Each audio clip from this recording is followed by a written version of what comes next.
Hello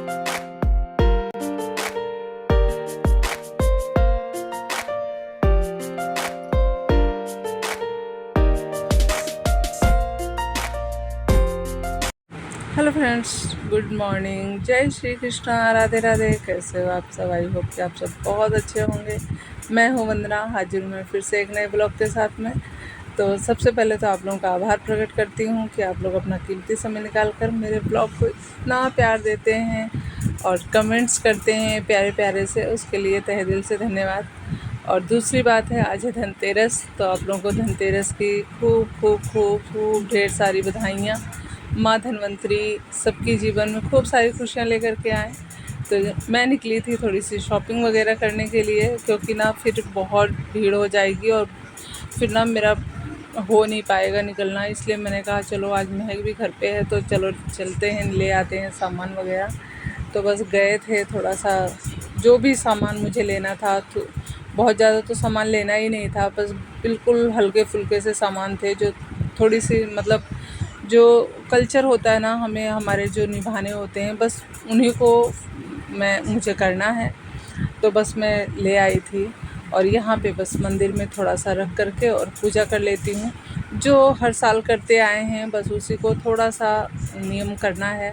तो इसको ऐसे नहीं रखा जाता है, ला या तो फिर लाओ हिम्मत और ला, अगर लेकर आते भी हैं तो इसकी पूजा करनी चाहिए। हमारे यहाँ पे ना मतलब बेदी पे पूजा होती है। जैसे आंगन होता है ना, तो आंगन में गोबर से लीपा जाता है और गोबर से लीप करके ना फिर वहाँ पे इसको रख करके एक मतलब पीढ़ा रखा जाता है। पीढ़ा पे एक आसन बनाया जाता है और उसके बाद में फिर रख करके पूजा होती है। फिर ये वो ना रात भर फिर वहीं रखी रहती है।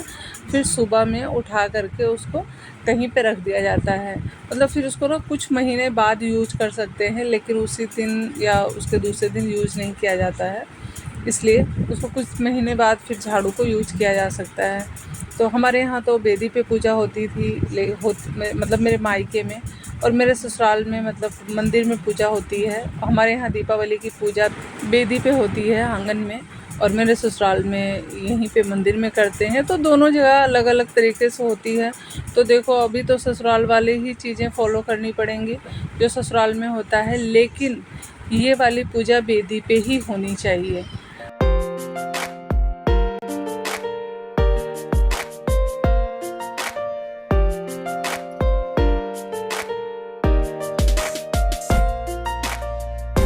इस ब्लॉग के ज़रिए कुछ बातें आप लोगों से सुनते हैं, कुछ बातें आप लोगों को सुनाते हैं, क्योंकि आप भी मेरी फैमिली हो और इतना प्यार देते हो। तो क्या होता है ना फ्रेंड्स, कि कभी कभार ना मन बहुत बहुत ज़्यादा ही भारी हो जाता है। मतलब दिमाग में ना बहुत सारी चीज़ें चलने लगती हैं, बहुत सारी चीज़ें ऐसी होने लगती हैं। इसलिए ना खुद को ना मतलब व्यस्त रखना चाहिए। कहना तो बहुत आसान है पर करना उतना ही मुश्किल होता है। हम दूसरे को एडवाइस दे सकते हैं ना कि ये चीज़ें ऐसे नहीं ऐसे करो, लेकिन जब खुद को करनी पड़ती है ना तो उसके लिए बहुत मुश्किल होता है। और उसको मैनेज करना, उसको संभालना, कहने और करने में बहुत अंतर होता है। और जब पता है ऐसा कब होता है, जब आप खुद को अकेला महसूस करते हो तब। जब आपको लगता है कि आप अकेले हो, आपका साथ देने वाला कोई नहीं है, उस टाइम में ना बहुत ही गंदी वाली फीलिंग आती है, बहुत ही ज़्यादा। मतलब उस टाइम ना मन बहुत दुखी हो जाता है, बस सिर्फ रोने रोने जैसा मन होता है। किसी से बात करने का मन नहीं करता है, मन भारी सा रहता है। और ऐसा मुझे ना मेरे साथ में ना जब से मम्मी गई हैं तब से हो रहा है। मतलब मेरी और मम्मी की जो बॉन्डिंग थी ना, वो मतलब अलग ही लेवल की थी। इसलिए ना मुझे ना बहुत मतलब बहुत ज़्यादा ही तकलीफ़ होती है। और मुझे ना अभी ना मुझे समझने वाला कोई है ही नहीं, कोई भी नहीं है। मैं कुछ भी करूं, कितना भी अच्छा कर लूं, कितना भी मैं मैं क्या बताऊं, मैं कैसे बताऊं, मुझे समझ में ही नहीं आ रहा है कि मुझे बिल्कुल भी अच्छा नहीं लग रहा है। मैं बिल्कुल अकेली पड़ गई हूँ। मम्मी के जाने के बाद मैं बिल्कुल भी अकेली पड़ गई हूँ। ऐसा लगता है ना जैसा सच में जैसे मेरे साथ कोई है ही नहीं, मेरा मेरा साथ देने वाला कोई नहीं है। मैं अकेले पागलों की तरह घर में पड़ी रहती हूँ, काम वगैरह करती हूँ। मतलब परिवार का होना ना बहुत ज़रूरी है, बहुत ज़रूरी है।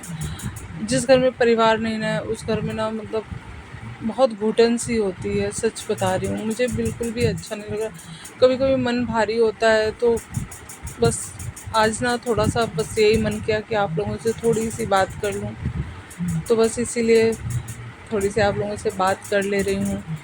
और यहाँ पे मेरी देवरानी का बेटा आया था, वो ना बहुत नटखट हो गया है, बहुत चंट हो गया है। वो नीचे रहती है ना और मैं ऊपर रहती हूँ, तो फिर वो नीचे से ना सीढ़ी से चढ़ आया था, उसकी मम्मी थी साथ में उसके। तो वो ना सीढ़ी पे चढ़ अपने से ही चढ़ जाता है और सीढ़ी पे चढ़ करके मेरे पास मंदिर में आ गया था। तो बस मैंने थोड़ा सा उसको भी टीका वगैरह लगाया और यहाँ पे बस धन्वंतरी माँ का धन्यवाद कर रही हूँ कि माता सबके ऊपर कृपा करो, सबकी झोली खुशियों से भरो। जैसा हमारा ये साल गया ऐसा किसी का साल ना जाए, किसी के जीवन में कोई भी दुख, दरिद्रता, परेशानी कुछ भी ना आए। अपनी कृपा सब पर बनाए रखो। सभी ज़रूरतमंदों की जिसको जिसको ज़रूरत है, जिस जिस चीज़ की सबकी सहायता करो। बस इसी कामना के साथ में मैं यहाँ पे पूजा कर रही हूँ। और कोई कोई रिश्ता ऐसा होता है ना फ्रेंड्स, निस्वार्थ होता है। जिस रिश्ते में स्वार्थ हो ना, वो रिश्ता बेकार है। यहाँ पे मैंने पूजा कर ली थी और यहाँ पे स्वास्तिक बना दिया था। मैंने सिंदूर से स्वास्तिक बनाया है। मैंने जो है ना रोली और मोली दोनों खोजी, मुझे दोनों मिली ही नहीं। तो मैंने सोचा कि चलो, मैंने अंदर रखा हुआ है तो आंसू आएगा तो ही मिलेगा। तो मैंने कहा चलो वो आएगा तो फिर इसमें मौली बांध दूँगी थोड़ी सी। और ना सबके घरों में लाइटें वगैरह लग गई हैं, खूब सबने डेकोरेशन वगैरह कर ली है अच्छे से। इस बार हमने लाइटें नहीं लगाई हैं अपने मंदिर में, बस थोड़ा सा ना वो फूल वाली जो माला आती है ना, प्लास्टिक वाली, बस वही थोड़ा सा लगा दिया था और थोड़ा सा यहाँ पे भी लगा दिया था। देखो, लक्ष्मी माँ की तो पूजा करनी ही है और उनके बिना तो सब कुछ अधूरा है। वो अगर रूठ गई तो फिर पूरी ज़िंदगी बर्बाद है। इसीलिए उनकी तो पूजा करनी ही करनी है। तो पहले मुझे नहीं पता था, तो मैंने अपनी ननद से पूछा तो ननद ने कहा कि घर पे कुछ पकवान नहीं बनेंगे, पूड़ी वगैरह कुछ नहीं बनेगा। जो भी बनता है ना घर पे वो सब कुछ नहीं बनेगा। बस ना सिंपल सी पूजा करनी है और महक से करवा दीजिएगा, जो भी है देवताओं के नाम से पूजा वगैरह हो जाएगी। तो मैंने कहा ठीक है। तो बस दीदी से पूछ करके जो करना है मुझे, बस उनसे ही पूछ के करना है। यहाँ पे सारे कपड़े मैं तह लगा ले रही हूँ, क्योंकि बहुत सारे कपड़े निकले ना फेस्टिवल टाइम में ना। साफ़ सफाई करो ना तो बहुत सारे कपड़े निकल आते हैं, बहुत ही ज़्यादा गंदा निकलता है भाई। कितना भी काम कर लो ना, लास्ट दिन तक लगता है कि अभी कुछ ना कुछ रह ही गया है। तो फिर यहाँ पे मैं ना अपने पर्दे चेंज कर रही थी। पहले यहाँ पे मैंने प्लास्टिक वाले पर्दे, मतलब प्लास्टिक वाले नहीं हैं, मतलब वो होते हैं ना जो मतलब छाता वगैरह में जो कपड़ा लगाया जाता है, वही कपड़ा है जो मेरा वाइट वाला जो पर्दा नीचे रखा हुआ है उसका। लेकिन मैंने कहा चलो थोड़ा सा इसका लुक चेंज करती हूँ, ये वाला पर्दा यहाँ लगा के देखती हूँ कि कैसा लग रहा है।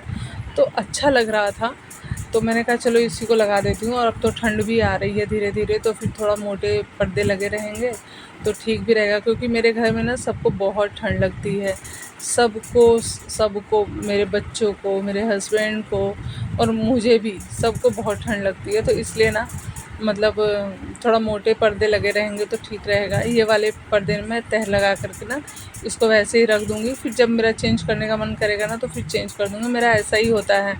इसलिए ना मम्मी ना कोई भी चीज़ लेकर के आती थी ना, पर्दे वगैरह लेकर के आती थी, तो मम्मी कहती थी कि तुम इसको रखो, तुम्हारा तो यही रहता है ना कि 2 दिन इसको लगाओगी, फिर 2 दिन इसको लगाओगी, तो इसको रखो।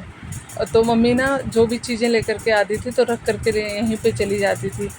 फिर मतलब ये इसीलिए ना मम्मी की यादें आ रही हैं, इसीलिए ना बहुत सारी चीज़ें हैं जो दिमाग में चल रही हैं। जब से फेस्टिवल शुरू हुआ है ना, तब से दिमाग बहुत ही ज़्यादा डिस्टर्ब चल रहा है। उसके बाद में यहाँ पे ना मैं बहुत दिन मतलब मेरे पर्दे सारे मिल ही नहीं रहे थे, इधर उधर सारे खोए हुए थे। ये बिल्कुल एकदम नया पर्दा है ये वाला ना। हमने बहुत सारे पर्दे जब हम नीचे वाले घर में रहते थे ना, तो वहाँ के लिए सारे पर्दे हम लेकर के आए थे। हमने खिड़की दरवाजे सारे गिन के और सबके लिए डबल डबल पर्दे लेकर के आए थे। लेकिन फिर हम वहाँ से नीचे से ऊपर आ गए थे, तो फिर ये सारे पर्दे यूज़ ही नहीं हुए हैं, तो ये सारे ऊपर रखे हुए थे। तो स्टोर रूम की सफाई करने के लिए जब मैं ऊपर गई थी ना, तो मैंने उतारा था वहाँ से। मैंने कहा फिर कुछ पुराने हो जाएंगे, फिर नए रखे रहेंगे तो क्या ही फ़ायदा है। और आज जो मैंने साड़ी पहनी है ना, ये मेरी मम्मी की साड़ी है, मतलब मेरी मम्मी मेरे मायके में जो रहती हैं उनकी। तो मैंने पहन ली थी, मुझे बहुत ही ज़्यादा प्यारी लगती थी। मुझे ऐसी ही साड़ियाँ अच्छी भी लगती हैं। तो आप लोग कमेंट करिएगा मेरी साड़ी आप लोगों को कैसी लगी। सबके यहाँ मतलब एकदम बढ़िया सा जगमग जगमग सा हो रहा है। और जो मैंने शॉपिंग की है वो आप लोगों के साथ में दिखा रही हूँ, शेयर कर रही हूँ। यहाँ पे गणपति जी को ले आई थी, थोड़ी सी चरण पदुका लेकर के आई थी मैं, और बतासे थे। और यहाँ पे ना इसको हम लोग चिरई बोलते हैं, हमारे यहाँ चिरई बोला जाता है। रंग बिरंगी जो मिठाइयाँ होती है ना चीनी वाली, ये भी माँ को चढ़ता है, मतलब पूजा में ये भी लगता है। शुभ लाभ ले आई थी मैं। तो यहाँ पे एक चुन्नी ले आई थी माता जी की, लक्ष्मी माँ की, ये आसन है उनका। और एक गणपति जी का ड्रेस है और एक माँ लक्ष्मी का ड्रेस है। येलो कलर का मिला ही नहीं, बहुत खोजी हूँ पर नहीं मिला, तो मैंने कहा चलो इसी को ले लेती हूँ। और यहाँ पे माला ले आई थी हनुमान जी के लिए, लक्ष्मी जी के लिए, गणेश जी के लिए और जगन्नाथ जी के लिए ले आए थे। एक ये रंग बिरंगा सा दिया ले आए थे और एक बड़ा सा दिया और ले आए थे और 10 दिए ले आए थे। एक पीतल की थाली ले आए थे और मोमबत्ती वगैरह ले आए थे। तो यही है मेरे धनतेरस की शॉपिंग। तो आई होप मेरा ब्लॉग पसंद आएगा, तो ढेर सारा प्यार दीजिएगा। मिलते हैं नेक्स्ट ब्लॉग में, बाय बाय।